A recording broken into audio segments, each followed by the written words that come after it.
बचपन में जब स्कूल में पढ़ा करते थे तो हिंदी की व्याकरण की किताब में कहावत लिखी होती थी, कौवा चला हंस की चाल और अपनी चाल भी भूल गया। और आज वो कहावत आलिया भट्ट और कई बॉलीवुड के एक्टर्स पर फिट बैठती हुई दिख रही है। एक्चुअली में हुआ क्या कि कुछ टाइम पहले एक इंटरनेशनल फिल्म फेस्टिवल हुआ था और वहां पर आलिया भट्ट भी गई हुई थी, which is a great thing. पर अब हुआ ये कि जब वो रेड कारपेट पे गई और अपने काले चश्मे और ब्लैक ड्रेस में मीडिया के सामने फोटो खिंचवाने लगी तो वहां पर मौजूद एक भी बंदे ने आलिया की फोटो नहीं खींची, ना ही कोई दूसरा बंदा उन्हें पहचान रहा था।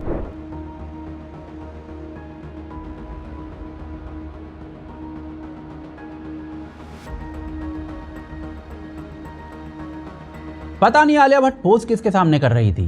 एनीवेज, जब इस मुद्दे पर ट्रोलिंग हुई तो बहन एक इंटरव्यू में कहने लगी कि उन्होंने काला चश्मा लगाया हुआ था और इसीलिए लोगों ने उन्हें पहचाना नहीं।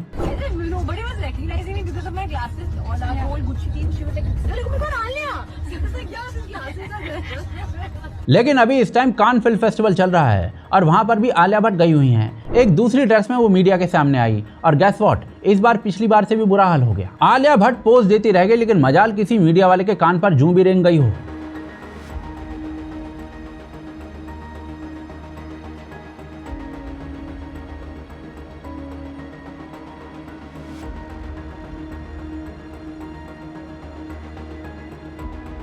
अब इस मुद्दे पर आलिया भट्ट कल पूरा दिन ट्रोल होती रही, लेकिन गैस व्हाट, आज फिर से आलिया भट्ट मीडिया के सामने आती हैं रेड कारपेट पे और उनके फोटो खींचे जाते हैं।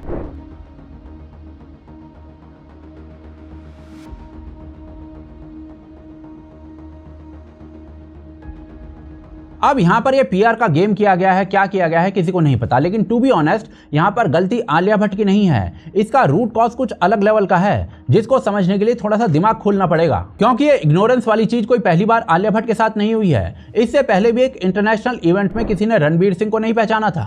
I've momentarily forgotten who you are, so can you tell me please? I'm a Bollywood actor, sir. I hail from Mumbai, India. I'm an entertainer. That respect for that suit, because that's punching. You know the best part, sir? I have to send it all back in the morning. Yeah, I know that. और ऐसे ही एक festival में शाहरुख खान तक को नहीं पहचाना गया था। Hi, I'm good, thank you. Thank you so much. I'm Shahrukh. अब भाई साहब जरा आप सोच के देखिए कि शाहरुख को ही नहीं पहचाना गया तो आलिया भट्ट किस खेत की मूली है। Perfect. This is perfect. Family portrait.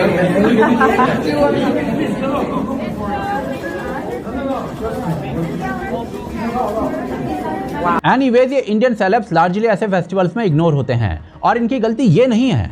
इनकी गलती ये है कि इन्हें वैलिडेशन चाहिए हॉलीवुड से या फिर बाकी यूरोपियन फिल्म इंडस्ट्रीज से, जो कि इम्पॉसिबल है। एंड इसके पीछे एक बहुत डीप रूटेड रीजन है, चलिए वो समझाता हूँ। देखिए, हॉलीवुड वाले जब इजिप्ट को दिखाते हैं तो उसके लिए पिरामिड्स दिखा देते हैं, दुबई के लिए बुर्ज खलीफा दिखा देते हैं और यूएस दिखाने के लिए स्टैचू ऑफ लिबर्टी दिखाते हैं। लेकिन ये हॉलीवुड वाले भारत को कैसे दिखाते आए हैं? गंदा, झुग्गी झोपड़ी वाला देश।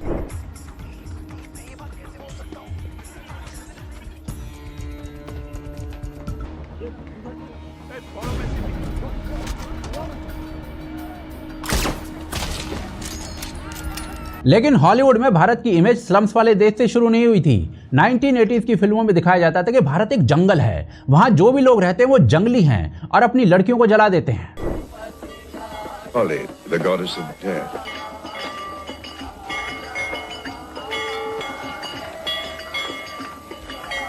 A sati, a human sacrifice. The young woman will be put to the torch and burned. How bad?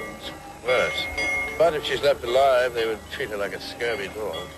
And ये किसी एक फिल्म में नहीं था।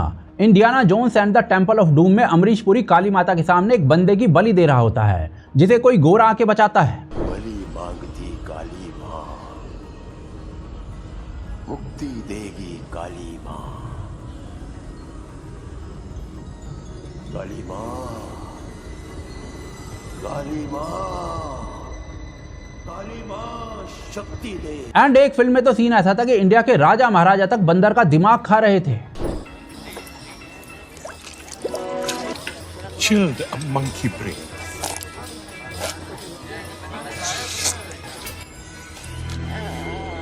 अब भारत के लोगों को जंगली दिखाना लंबे टाइम तक चलता रहा। सोचिए, जहां दुनिया की सबसे बड़ी वेजिटेरियन पॉपुलेशन रहती है वहां का राजा महाराजा बंदर का दिमाग खा रहा था। एनीवेज, अब भारत के लोगों को जंगली दिखाना लंबे टाइम तक चलता रहा, लेकिन जब यह मामला थोड़ा ज्यादा खिंच गया तो भारत को एक गंदा, कचरे से भरा हुआ, बदबूदार, जाहिल लोगों का देश दिखाना शुरू कर दिया गया। इधर सो रही है बाबा की बेटी, घर नहीं तेरे को।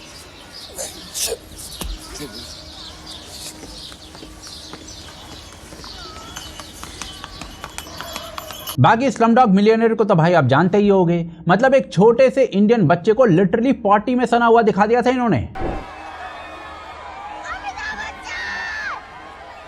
और ये स्लम वाली इमेज मोटे मोटे तरीके से आज तक दिखाई जा रही है हॉलीवुड और बाकी जगहों पर, एंड इसका इम्पैक्ट देखने वालों पर पता है क्या होता है। देखिए, हॉलीवुड पूरी दुनिया में कंज्यूम होता है और इंडिया की ऐसी इमेज दिखाए जाने का असर ये होता है कि सब हमारे बारे में एक ओपिनियन बना लेते हैं बेस्ड ऑन द इमेज जो हॉलीवुड वाले दिखा रहे हैं। भारत तो एक गंदा देश है, लोग नहाते तक नहीं हैं, हर जगह कचरा ही कचरा भरा हुआ है, पॉटी में सने हुए लोग रहते हैं, और इसी सोच के साथ जब ये लोग भारत आते हैं तो भी साला एक स्लम टूरिज्म ही कर रहे होते हैं। Today I'm going to be traveling to the world's most famous slum. Now we're going to go and find a ritual and take us to one of Asia's biggest slums. अब जरा आप सोच के देखिए कि जब किसी देश की ऐसी इमेज बनी हुई हो तो क्या उस देश से आने वाले किसी सेलिब्रिटी को कोई सीरियसली लेगा? नहीं लेगा। उनके दिमाग में यही आएगा कि आ गया थर्ड वर्ल्ड से। तो भाई ये लोग इंडियन एक्टर्स के बॉडी ऑफ वर्क को सीरियसली नहीं लेते हैं। एंड एक्टर्स छोड़िए, आप मंगल ग्रह पर इन देशों से पहले पहुंच जाओ, तब ये आपके काम को सीरियसली नहीं लेंगे, कार्टून बनाकर मजाक उड़ाएंगे। इनके देशों में भारत की साइंस की तरक्की पर डिबेट्स चलती हैं टीवी पर,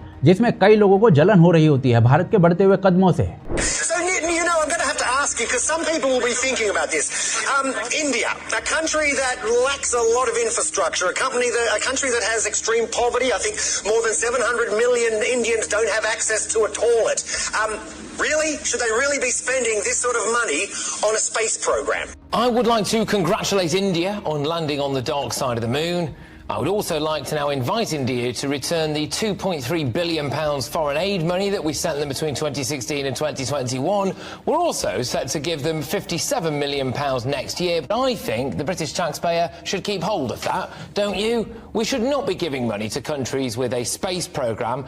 As a rule, if you can afford to fire a rocket at the dark side of the moon, you shouldn't be coming to us with your hand out. तो भाई सीधा सीधा सवाल है, जब हमारी साइंस एंड टेक्नोलॉजी को लोग सीरियसली नहीं ले रहे तो क्या किसी इंडियन सेलेब को सीरियसली लेंगे? Until and unless you have done something magical like Rajamouli. पर अब सवाल ये आता है कि इंडियन सेलेब्स को क्या पड़ी है अपनी बेइज्जती करवाने की? तो इसका रीजन है वैलिडेशन। हमें गोरों की वैलिडेशन चाहिए, हम उनके जैसा दिखना चाहते हैं, उनके जैसा बनना चाहते हैं। दीपिका पादुकोण एक फिल्म करके आई थी हॉलीवुड में विन डीजल के साथ, एंड दीदी ने उनके साथ बच्चे प्लान कर लिए थे। Putting stuff in his head right there. So yeah, I mean in my head I think like we're together and we have this amazing chemistry and we live together and we have these amazing babies and but it's all in my head. आप जरा सोच कर देखिए इस mentality के बारे में। मतलब भाई कितना वैलिडेशन चाहिए आपको, आप कितना अंदर से चाहते हैं कि वो लोग आपको अपना बना लें, and there is a reason behind it. Macaulay ने 1836 में इंडियन एजुकेशन सिस्टम को रीडिजाइन किया था। उसका एम था ऐसे लोग पैदा करना जो स्किन से इंडियन हो पर थॉट से ब्रिटिश हो। एंड ये कोई मैं मजाक नहीं कर रहा हूँ, ऐसा उसने सक्सेसफुली किया भी था। और इसी पॉइंट से गोरी चमड़ी वालों से वैलिडेशन लेने का जो मामला चालू हुआ वो आज तक चल रहा है। और इसीलिए हमारे लोग वहां पर फिल्म फेस्टिवल्स में जाते तो हैं पर ज्यादातर को कोई भाव नहीं दिया जाता है। कैमरे के सामने ये लोग पोज तो करते हैं पर कैमरामैन मन के अंदर कहता है कि चल बेटा निकल, हवा आने दे। तो ऐसे में सवाल ये आता है कि क्या किसी इंटरनेशनल फिल्म फेस्टिवल में जाए ही ना? नहीं, ऐसा नहीं है, खूब जाइए, पर जब आपने कुछ गजब का काम किया हो तो। राजामौली खुद हॉलीवुड नहीं गए थे, उनकी फिल्म नेटफ्लिक्स पर आई और अमेरिका में वायरल हो गई, एंड उसके बाद खुद अमेरिकन्स ने राजामौली को बुलाया था, एंड इसी रीजन से फिल्म ऑस्कर भी जीत गई। लेकिन भाई आलिया भट्ट ने ऐसा कुछ नहीं किया जो ग्लोबल प्रेजेंस बना ले, ठीक ठाक एक्टर है बस। तो ऐसे इंडियन सेलेब्स को इग्नोरेंस ही मिलेगी।